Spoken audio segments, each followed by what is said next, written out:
አሰላሙ አሌይኩም ወራህመቱላሂ ወበረካቱ። ውድና የተከበራችሁ የቻናሌ ተከታታዮች እንዴት ናቸው? ከኔ ጋር አልሐምዱሊላህ ረቢል ዓለሚን። እንደምታዩን እንግዲህ ፏፏፏ እያልን ነው ማለት ነው። የባሌ እህት አይቴ ማለት ነው ከ8 ዓመት በኋላ እንግዲህ ከዱባይ ወደ ኢትዮጵያ ገብታለች። አልሐምዱሊላህ ረቢል ዓለሚን በጣም ደስ ብሎኛል። ሁላችንም በጣም ደስ ብሎናል። እንደምታዩት ጀማአው ሰብሰብ ብሏልና ያው አልሐምዱሊላህ በጣም ትልቅ ቀን ነው። ትልቅ ቀን ፏ ያለ ቀን ነው እና ያው ኤርፖርት ጋር እንደዚህ በልዩ ሁኔታ አቀባበል ተደርጎላታልና እንደምታዩት አልሐምዱሊላህ ረቢል ዓለሚን ከ8 ዓመት በኋላ እንግዲህ ኢትዮጵያ እናት ሀገሯን ተገናኘች። ከዚህም በላይ ትልቁ ነገር ደግሞ እናትና አባቷን በሀያታቸው በአፊያቸው አግኝታቸዋል። በጣም ደስ የሚል ትልቅ ነገር ነው። አልሐምዱሊላህ ለዚህ ቀን ያብቃችሁ ነው የምለው እና ቤቱ እንደምታዩት ፏፏ አድርገ ነው ነበር። እሷም ይሄው እና ይቺ ናት ከዱባይ የገባችው አይቴ ማለት ነው። እና እንደምታዩት እስኪ ቤቱን እንዴት አድርገን ጠበቅናት የሚለውን ደግሞ ላሳያችሁ። ያው ታውቁታላችሁ የአማቶቼን ቤት ከዚህ በፊት ስቀርጽ ስለነበረ ምንጣፍ እዚህ ጋር ብዙ አልነበረውም፣ ሳሎን ላይ ብቻ ነበረ የተነጣጠፈው። አሁን ደግሞ እንደዚህ ፏፈሽ አድርገነዋል ማለት ነው። እንግዲህ ከውጭ ስትገቡ ከውጭ ሂዶ የሚያቅ ካለ ለእናንተ አቀባበል አቤት የሚያደርገው ነገር ማለት ነው። ሁሉንም ነገር ጽድት ያደርገዋል።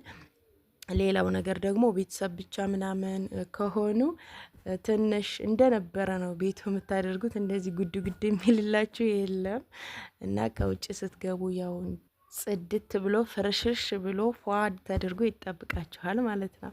እና እንደምታዩት ፏ ብሏል። ያው ከውጭ ስንመጣ ፌስታልና ሻንጣ መሰብሰብ አይደለ ስራችን። ይኸውላችሁ ሻንጣው ቤቱን አጨናንቆታል ማለት ነው።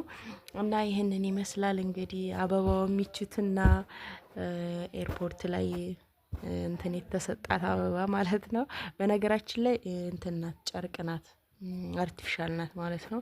በጣም ነው ደስ የምትለው እና ፍሬሽ አበባ ከሚሆን እንደዚህ አይነት ቢሆን ለብዙ ጊዜ ይቀመጣል እንደ ማስታወሻ ሆኖ ማለት ነው። እና ውዶችዬ ይሄንን አስመስለን ተቀብለናታል እና በጣም ደስ ይላል። ትልቅ ቀን ነው እላችኋለሁ። አላህ ለዚህ ቀን ያውቃችሁ። በተለይ ቤተሰቦቻችሁን በሀያት ያገናኛችሁ ደስታውን በቃ ልነግራችሁ አልችልም። በጣም ነው እንግዲህ መግለጽ ራሱ ያቅታችኋልና እኛም እችን ሳሎን ደግሞ ታስታውሳታላችሁ። ያው ከዚህ በፊት ቡና ምናምን እየፈራረሽኩ ቪዲዮ ሰርቼ ነበር እና አሁን ደግሞ እንደዚህ ቀያይረናታል። ያው ቡና እንግዲህ እንፈራረሻለን ማለት ነው። ያው የዛሬ እንግዲህ ሁለተኛ ቀን ቪዲዮ ነው። የትናንትናው አቀባበል አልቋል። እንደምታዩት ደገስገስ አድርገን ተቀብለናታል። ደግሞ የዛሬውን ውሎ አሳያችኋለሁኝ። መጀመሪያ ያው ጠዋት ላይ ተነስተን ኩሽና ገብተናል። እስኪ ደግሞ በጠዋት ተነስተን ገንፎ እናብላት ብለን ወደ ኩሽና ገብተናል። የሁላችሁ እንግዲህ ያው ጧት ነው። ጧት ላይ ገንፎ መብላት ደስ ይላል እና ከውጭ መታችሁ የናፈቃችሁት ነገር ቶሎ ቶሎ እየተጠየቃችሁ ነው የሚሰራላችሁ። እና እንደዚህ ውሃ ጥጃለሁኝ። እዚህ ጋር ውሃ እየፈላልኝ ነው። ደግሞ ዱቄቴን ጨምራለሁኝ። ኩሽናችንን በጧቱ ጠረግረግ አድርገን ፏፏ አድርገናታል እና እዚህ ጋር አሁን ውሃው ፈልቷል። ዱቄቱን ያዘጋጁትን ነፍቼ ጨምሬ እሽት አደርጋለሁኝ ማለት ነው። እንደምታዩት ደግሞ በዛ ብሏል። ትንሽ ጉልበት ይጠይቃል። በጣም ከባድ ነው ገንፎ። ውይ በቃ ትቸገራላችሁ። ገንፎ በዛ ካለ ትንሽ ከሆነች ቶሎ እንትን ብላችሁ ጨርሳላችሁ። ብዙ ከሆነ እንደምታዩት እንደዚህ በጣም ነው የሚያታግላችሁ እና አሁን ለሁለተኛ ጊዜ ጥደነዋል። ከዛ ደግሞ እያወጣውኝ እንደዚህ እሽት አደርገዋለሁ። ጉልበት እንደነገርኳችሁ በጣም ነው የሚጠይቀው ገንፎ። ያው ብቻ ጧት ላይ ደስ ስለሚል ቀለል ያለ ነገር ነው። በቃ ወይ ገንፎ ወይ ፍርፍር ነገር ወይ ደግሞ ዳቦ በእንቁላል ምናምን ሰርታችሁ ሲሆን ለጧት ደስ የሚለው። እንጀራ ማቅረቡ ብዙ ጊዜ ከበድ ይላል ትንሽ እና ለዛ የቀለለን ገንፎ እንደምታዩት ጨራረስን ማለት ነው። ሳህኒት ደግሞ እዋት እስኪ እንዴት እንደምታምር የሳውዲ የከሸብ ሳህን ናት። በጣም ነው የምታምረው፣ ደስ ትላለች። ከሳውዲ ብታመጧት ለገንፎ በጣም ነው የምታምረውና ወደዛች ቅቤ ቀብቼ ገለብጥኩኝ። ከዛ አሁን እንደዚህ እንትን እያደረኳት ነው እያሳመርኳት ማለት ነው፣ እያድቦለቦልኩኝ መጨረሻውን እችን አስመስያታለሁ። ያዥጎረጎርሻት አሽሞነሞንሻት እያሉኝ ነበረ። እና ደስ ይላል። ሰው እንግዳ ምናምን ሲኖርባችሁ እንደዚህ ያደርጋችሁ ስታቀርቡ ገንፏችሁን ልዩ አድርጋችሁ ደስ ይላል። እና ፍራሻችንን አነሳስተናል። ለምን ቁርስ ሲበላ ብዙ እንትን እንዳይል በኋላ ወደ ጽዳት እንገባለን። መጀመሪያ ግን ቁርሳችንን እንደዚህ አድርገን ሰብሰብ ብለን በጀማ እንግዲህ ትንሹም ትልቁም ከምንም በላይ ደስታው እሱ ነው በነገራችን ላይ በቃ ህፃንም ይሁን ትላልቅም ይሁን እንደዚህ ሁላችሁም ዙሪያ ከባችሁ በቃ ስብስብ ብላችሁ ስትበሉ አቤት ምግቡ ራሱ እንዴት እንደሚበላ በጣም ነው ደስ የሚለውና ያው መጀመሪያ እንዳቀረብኩት እንደምታያቸው ልጆቹ ጠጋ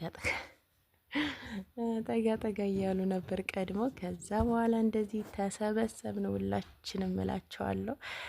ከዛ እዚህ ጋር ደግሞ እንደምታዩት ምስር አመረኝ አለች። እኔ አይትሽ እያለሁማ አያምርሽም ብዬ ምስር ወጥ ልሰራ ነው ማለት ነው። እንደምታዩ ሽንኩርት እየከተፍኩኝ ነው። ያው በክሰል ነው የምሰራው። እዚህ ጋር ቀይ ስር አለኝ። እሱንም ለምን አልጨመርላትም ብዬ ቀይ ስርና ምስር እየሰራሁኝ ነው ማለት ነው። እዚህ ጋር እያቁላለሁኝ ነው ሽንኩርቴን ጽድት አድርጌ በኢትዮጵያ በገጠር ስታይል እንግዲህ እጅሽን እስኪ ልቅመሰው በዩቱብ የምትሰሪው እውነት ነው ወይ አለችኝ። ጽድት ያለ ፏ ያለ ጣፋጭ የሆነ ምስር ወጥ ሰራውላት እላቸዋለሁኝ ውዶችዬ። እንግዲህ ያው የመጣሽ ቀን የተሰራውን የመጀመሪያ ቀን እንግዲህ እኔ ያልሰራውላትም በሶስተኛ ቀኑ ነው እንግዲህ እኔ ምስር እየሰራው ያለሁት እንደምታዩኝ። እዚህ ጋር ደግሞ ቀይ ስር ለብቻ በሁለቱም በነገራችን ላይ ከሰል ነው የጣርኩት። ምስንትኑ ብረት ድስቱ እንዳይጠቁር ብዬ በሁለቱም ከሰል ነው የጣርኩት። እዚህ ጋር ቀይ ስሬን ሰራራሁኝ ጨረስኳት። እዚህ ጋር ደግሞ ምስሬን ፏ አድርጌ አቁላልቼ ቆንጆ አድርጌ እንግዲህ ስጋ የሚል ምስር ወጥ ነው ማበላት እላቸዋለሁ። እንግዲህ ከመጣችሁ እናንተም ያው አብሽር ፏ አድርጌ ሰርቼ አስተናግዳችኋለሁኝ። ቀይ ስሬ እንደምታዩት በስላልኛለች። በዚህ አይነት መንገድ ነው በነገራችን ላይ መስራት የምወደውን የቀይ ስር እንደዚህ የተፈቀፈቀ በጣም ደስ ይለኛል። እና እንደዚህ አድርጌ አሁን በስሏል አወጣዋለሁኝ ማለት ነው። ቃሪያ መጨመር ነበረብኝ፣ ነገር ግን ቤት ባፈራው ነው። ቃሪያ የለም፣ ዝም ብዬ ነው የሰራሁት። እዚህ ጋር ምስሩ እንደምታዩት መቅሎ በደንብ በስሎ ምስሬን አቀላቅያለሁ። ከዛ በኋላ እንደዚህ ብላ በደንብ በሰለችልኝ። ከበሰለ በኋላ ደግሞ እንደዚህ አድርጌ ያቀረብኩኝ እላቸዋለሁኝ። ያው የኔ ልጅ እንግዲህ በየሄደበት መጀመሪያ የሚቀርበው እሱ ነው። ከተቀመጠ በኋላ ያው ሰው ሌላ ሰው እስከሚመጣ ይጠብቃል። ከዛም ቡና አፈላሁኝ። ቆንጅዬ የሆነች ጀበና ናት እንግዲህ ያማቶቼ ማለት ነው። ከዛ እዚህ ጋር ደግሞ ቡናውን ፈራረሽን እንደዚህ አድርገን በኋላ እዛ ጋር ፀሐይ ወጥቶበት ነበርና ወደዚህ ቦታ ቀየርኩት። እንግዲህ ይሄንን ይመስላል ውዶች። እንግዲህ ዘና ብለናል። በጣም ደስ ይላል። አላህ ለሀገራችሁ ያብቃችሁ። እውነት በጣም ነው ደስ የሚለው። እኔም ባለቤቴ እንደዚህ መጥቶ ባስደስተኝ እያልኩኝ ነው። እኔ እንጃ እሱ ሲመጣ እንዴት ምን ያክል እንደምደሰት እንግዲህ ያው ባልነግራችሁም ታውቁታላችሁ። እና አላህ በሰላም ያገናኘኝ። እንደዚህ ከውጭ ሰው ሲመጣ ምናምን ስቀበል እሱ በመጣ ምናምን ብዬ አንዳንድ ጊዜ እመኛለሁኝ ማለት ነው። እና አላህ ያገናኘን። የተራራቃችሁም አላህ ያገናኛችሁ። ወላሂ ተለያይቶ መኖር በጣም ከባድ ነው ከምነግራችሁ በላይ። እና ይህንን ይመስላል ውዶችዬ። ላይክ፣ ሸር፣ ሰብስክራይብ ማድረጋችሁን አትርሱ። ኢንሻአላህ በቀጣይ ቪዲዮ ተመልሼ እመጣለሁ። አላህ ሰላማችሁን ያብዛው። ወሰላሙ አለይኩም ወራህመቱላሂ ወበረካቱ።